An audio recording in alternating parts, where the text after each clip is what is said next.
আসসালামু আলাইকুম। প্রিয় দর্শক, পশ্চিমবঙ্গের নির্বাচনে গত 15 বছরের টানা শাসনের পর মমতা বন্দ্যোপাধ্যায় এবং তার দল তৃণমূল কংগ্রেসের পতন ঘটেছে, মানে সূর্যাস্ত বলতে পারেন।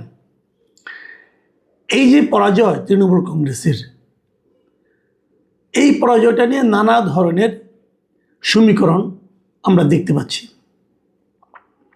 কেন পরাজয় হলো, এই পরাজয়ের পেছনে ভারতের কী রাজনীতি কাজ করছে, ভারতের সংখ্যালঘুদের অবস্থা এখন কেমন হবে, এগুলো নিয়ে নানা আলোচনা তো আছেই। সেসব আলোচনা আমাদের জন্য অতটা হয়তো জরুরি না, কারণ আমরা তো আর ভিন্ন একটা দেশের লোক, যদিও আমরা তাদের নিকটতম প্রতিবেশী। সেই হিসাবে আমাদের জন্য গুরুত্বপূর্ণ হলো এই পরাজয়ের মাধ্যমে আমাদের দেশের উপর, আমাদের জনগণের উপর কী ধরনের কী প্রভাব পড়তে পারে, আমরা বরং এটা নিয়ে একটু আলোচনা করি। দেখুন, পশ্চিমবঙ্গে মমতা বন্দ্যোপাধ্যায়ের পরাজয়ের পর এখন সেখানে রাজ্য সরকার হিসেবে দায়িত্বে আসবে বিজেপি, মানে এটা বিজেপির সরকার পশ্চিমবঙ্গে প্রতিষ্ঠিত হবে। এটা পশ্চিমবঙ্গের জন্য ভালো মন্দ এটা ওনারা বুঝবেন। তবে একটা জিনিস আমি যতটুকু বুঝি, যে পশ্চিমবঙ্গে দীর্ঘদিন, মানে ধরেন এই তৃণমূলের 15 বছর, তার আগে বামফ্রন্ট ছিল তাদের 34 বছর, এই ধরনের সব মিলিয়ে প্রায় 49-50 বছর ধরে তৃণমূলের সবসময় এমন একটা সরকার থেকেছে যেটা নাকি ভারতের কেন্দ্রে যে সরকার ছিল সেই সরকার নয়, সেই দল নয়। মানে কেন্দ্রের সঙ্গে একটা বিরোধ পশ্চিমবঙ্গ সরকারের সব সময় ছিল। অনেক বছর পরে, প্রায় অর্ধ শতাব্দী পরে এই প্রথম কেন্দ্রে যে সরকার, পশ্চিমবঙ্গেও সেই সরকার।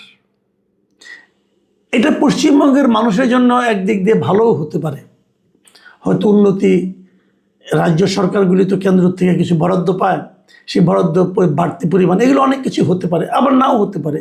সে আলোচনায় আমরা আসলে দীর্ঘমেয়াদী আলোচনায় যাব না। পরবর্তীতে কি হবে না হবে এটা ওনারা বুঝবেন ভালো।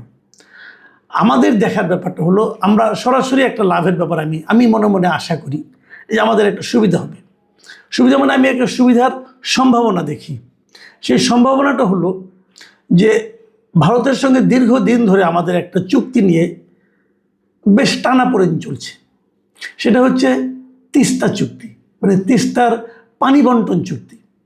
এই চুক্তিটা ভারতের কেন্দ্রীয় সরকার দুইবার তারা কিন্তু এটা নিয়ে বেশ অগ্রসর হয়েছিল এবং তারা নীতিগতভাবে একমত হয়েছিল এই চুক্তিটা তারা করবে। দুবারই বাগড়া দিয়েছিলেন এই মমতা বন্দ্যোপাধ্যায়। দুবারই উনি বলেছেন যে না, এই চুক্তিতে তার কোনো মত নাই এবং উনি চান না এই চুক্তিটা হোক। ওনার বক্তব্য স্পষ্ট ছিল, উনি বলছেন যে আমার এলাকার লোকই তিস্তার পানি পাচ্ছে না, তো বাংলাদেশকে আমরা কী করে দেব। তো এই ধরনের চুক্তিতে উনি রাজি হননি। এখন মমতা বন্দ্যোপাধ্যায় নাই, এখন কেন্দ্র যদি এরকম কোনো সিদ্ধান্ত নেয়, তাহলে যেহেতু পশ্চিমবঙ্গেও বিজেপির সরকার, তাহলে এই বিজেপির সরকার হয়তো কেন্দ্রের সিদ্ধান্তের বিরুদ্ধে নাও যেতে পারে। এটা ইতিবাচক দিক। আবার অন্য কয়েকটা দিকও আছে। যেমন ধরা যাক, বিজেপি জেতার কারণে এখন ভারতের সম্ভাব্য মানে পশ্চিমবঙ্গের সম্ভাব্য মুখ্যমন্ত্রীকে কয়েকটা মুখ দেখতে পাচ্ছি আমরা, কিন্তু যে মুখটা সবচেয়ে বেশি আলোচিত হচ্ছে তিনি হচ্ছেন মিস্টার শুভেন্দু অধিকারী। এই শুভেন্দু অধিকারী কিন্তু মমতা বন্দ্যোপাধ্যায়কে ব্যক্তিগতভাবে তার আসনে হারিয়েছেন, ভবানীপুর আসনে। শুভেন্দু অধিকারী সাহেব উনি কিন্তু ইউনূস সরকারকে মানতেনই না। যখন নাকি শেখ হাসিনায় ভারতে চলে গিয়েছিল, তখন শুভেন্দু বাবুর আমরা অনেক বক্তব্য শুনেছি ভিডিওতে। উনি স্পষ্ট কথায় বলেছেন যে শেখ হাসিনাই বাংলাদেশের প্রধানমন্ত্রী এবং ডক্টর ইউনূস সরকারকে উনি আসলে মানতেই চান না এবং তাদেরকে জবরদখলকারী হিসাবে উনি আখ্যায়িত করতেন। এবং উনি এটাও বলেছেন শেখ হাসিনাই বাংলাদেশে ফিরবেন যে ইন্টারন্যাশনাল এয়ারপোর্টে, এবং সবাই তাকে সম্মান জানিয়ে আবার প্রধানমন্ত্রী বানাবেন, এই ধরনের কথা বলেছেন। হতে পারে সেগুলো মেঠো বক্তৃতা, অনেক সময় তো এরকম হয়, মেঠো বক্তৃতা হতে পারে। আমার কেন যেন মনে হয় সেগুলো আসলে অতটা গুরুত্ব না দিলেও চলে। আমার ধারণা মুখ্যমন্ত্রী হলে পর তারপর হয়তো ও ধরনের কথা হয়তো বা বলবেন না। তো বলবেন না এক কথা, কিন্তু ভাববেন কিনা সেটা কিন্তু একটা ব্যাপার। যদি ভাবেন তখন তার কিন্তু আবার ভিন্ন অর্থ দেখা যাবে, তার একটা ভিন্ন প্রতিক্রিয়া আমরা হয়তোবা দেখতে পাবো। সেই প্রতিক্রিয়াটা আমাদের দেশের জনগণের জন্য কতটুকু ভালো হবে এটা নিয়ে আমার কিন্তু বিস্তর সন্দেহ আছে। আমরা আরেকটা জিনিস খেয়াল করব, সেই জিনিসটা হলো এখন বাংলাদেশের সঙ্গে ভারতের যে সীমান্তের পার্শ্ববর্তী যে কয়েকটা রাজ্য আছে, আমরা দেখতে পাচ্ছি যে প্রায় প্রতিটা রাজ্যেই এখন বিজেপির শাসন। পশ্চিমবঙ্গ অথবা ত্রিপুরা অথবা আসাম, এই সবগুলিতে আমাদের সীমান্তবর্তী, ওপারে ওরা আমরা এপারে, এই প্রত্যেকটা রাজ্যেই কিন্তু বিজেপি সরকার। এবং এদের অ্যাটিচিউড, বিজেপি অ্যাটিচিউড, সেটা কিন্তু এটা তো মানতেই হবে। বিজেপি একটা ধর্মভিত্তিক সরকার, পার্টি, এবং তারা এক ধরনের কমিউনাল পলিটিক্স করে করে কিন্তু তারা এই পর্যায়ে এসেছে। হিন্দুত্ববাদী রাজনীতি তারা করে এবং মুসলমানদের তারা একজন শত্রুই মনে করে। আমি তো পরশুদিন দেখলাম যে শুভেন্দু অধিকারী বলেছেন যে মুসলমানরা তাকে ভোট দেননি। এখন যদি মুসলমানরা তাদেরকে ভোট দেননি বলে সম্ভাব্য প্রধান মুখ্যমন্ত্রী মনে করেন, এটা তো মুসলমানদের জন্য কোনো সুখবর নয়। এবং আমরা দেখেছি অনেক মুসলমানকে তারা কিন্তু আমাদের এখানে পুশ ইন করিয়ে দেয়। ওরা বলে পুশ ব্যাক, আমরা বলি পুশ ইন, আমাদের এখানে ঢুকিয়ে দিচ্ছি। এবং তারা বলছে এই লোকগুলি নাকি ওখানে গিয়েছে, তো তাদেরকে পাঠিয়ে দিতে হবে। এবং এইগুলো নিয়ে সম্প্রতি এই এপ্রিল মাসের সেকেন্ড উইকে ইন্ডিয়ার এপিবি যে নিউজ মাধ্যমটা আছে, সংবাদ মাধ্যমটা আছে, ওদের হিন্দি একটা চ্যানেল আছে, সেই চ্যানেলে একটা ইন্টারভিউ দিয়েছিলেন আসামের মুখ্যমন্ত্রী হিমন্ত বিশ্ব শর্মা। এবং সেখানে হিমন্ত বিশ্ব শর্মা কী বলেছেন? উনি বলেছেন যে উনি চান না ভারত বাংলাদেশের মধ্যে কোনো সুসম্পর্ক হোক। ভাবুন, উনি কিন্তু আসামের মুখ্যমন্ত্রী, কিন্তু মুখ্যমন্ত্রী বলতেছেন যে উনি চান না ভারতের সঙ্গে বাংলাদেশের কোনো সুসম্পর্ক হোক। মানে ওনার বক্তব্যটা এমন যে ইউনূস আমলে যেরকম সম্পর্কের অবনতি হয়েছিল, উনি চান সেটাই যেন টিকে থাকে। এখন এটা শুনতে একটু কেমন যেন বিষাদ দৃশ্য লাগছে না?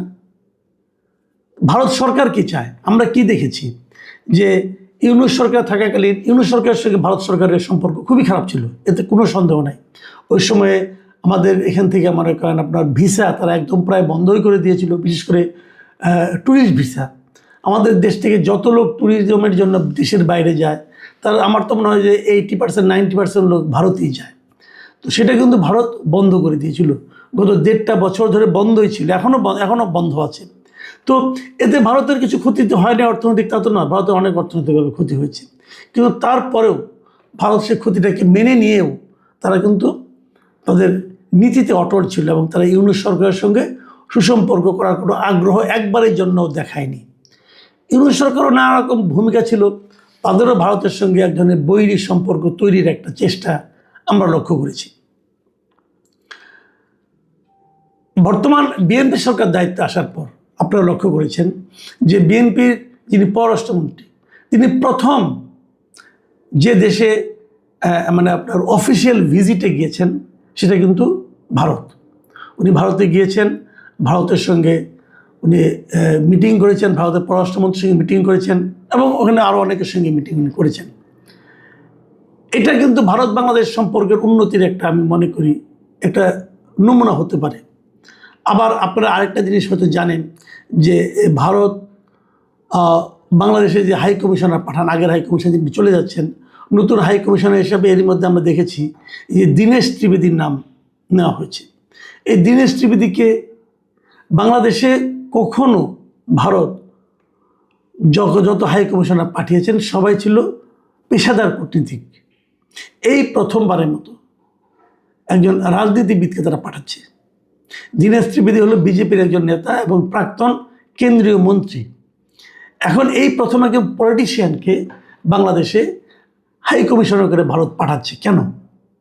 তার মানে ভারতের সঙ্গে বাংলাদেশের সম্পর্কটা রাজনৈতিকভাবেও কীভাবে আরও উন্নয়ন করা যায়, হয়তো সেই চেষ্টায় ভারত করছে। এটা কিন্তু খুবই একটা ইঙ্গিতপূর্ণ বিষয় বলে আমি মনে করি। ঠিক এই সময়ে যে আসামের মুখ্যমন্ত্রী হিমন্ত বিশ্ব শর্মা, তার এই বক্তব্যগুলো আমার কাছে না ঠিক বিষাদ দৃশ্য মনে হয়েছে যে কেন এগুলি উনি মানে করছেন। এখানে বিশ্ব শর্মা বলেছেন, আমি ওনার কথা বললাম আপনাকে একটু পড়ে শোনাই উনি কি করেছেন, কি বলেছেন। উনি বলেছেন যে আমাদের ভালো লাগে যখন ভারত বাংলাদেশের সম্পর্ক ভালো থাকে না, কারণ যখন সম্পর্ক ভালো হয়ে যায় তখন ভারত সরকারও চায় না পুশব্যাক করতে। তাই আসামের মানুষের ভালো লাগে যখন ভারত আর বাংলাদেশের মধ্যে একটা বৈরী সম্পর্ক থাকে।